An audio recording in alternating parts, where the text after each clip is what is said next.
Goddag. Det her det er så Mie. Mie, hun er en Volvo B57 fra 71. Og chassiset her er fra Stavstrup Karrosserifabrik AS omkring Aarhus. Hun har kørt som bogbus. Og som I kan se, så skal der gøres lidt ren og laves lidt om på det her. Der er tagbelysning hele vejen ned. Der er aluminiumsplade hele vejen ned her. Og den er 12 meter lang. Og ideen er, at de første 4 meter skal gå til toilet, køkken, lille kontor og sæder til de passagerer, der skal være sammen med og ud og lave forskellige projekter, undervisere og elever og sådan noget. Og der kan cirka være en 7-8 stykker. Her med chaufføren. Hernede, herfra cirka, derfra hullet her, og det her to revolutionære Elvis Presley og Jaguar, det har min bror lavet. Nå. Ideen er, at der skal komme noget mere vindue ud. Der skal være noget mere vindue. Der skal ikke være vindue hele vejen ned, men der skal være noget plads ud. Samtidig er ideen også, at man skal kunne stå og kigge ud og arbejde, ligesom hvis man havde et serveringsboks her, så hvis man serverede noget mad, eller man havde en informationsdisk, og man så kiggede ud, så der var ligesom, man kunne åbne siderne op, for eksempel. Her.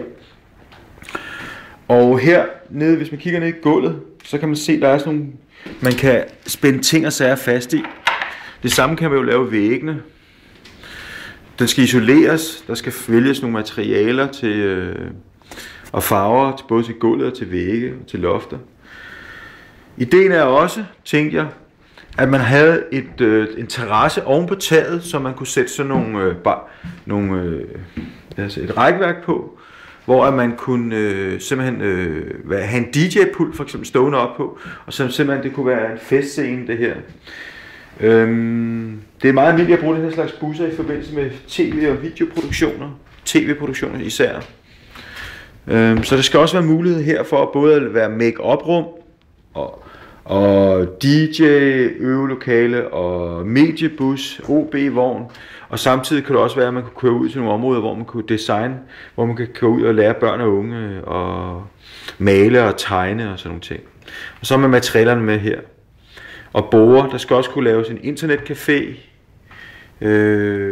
grafisk værksted, videoværksted, radioværksted, alle den slags ting. Og det heldige ved det er, at man skal jo bare have nogle borer og nogle computer og et lydrum, man kan gå ind i. Så det kan være sådan et lydtæt rum, kan man jo være moduler, man kan sætte op. Fordi væggene og gulvet i visse områder af bussen kan jo være nemme at lydisolere, og så kan man bare sætte nogle vægge op. Ja. Så det her det er fronten. Det kunne også være rart at få et eller andet lækkert design op at stå her. Og Fabian Lejer, det er mig, der er ophavsmand til ideen, og jeg håber at finde nogen at samarbejde med, og det kunne være jer. Tak for det. Hej.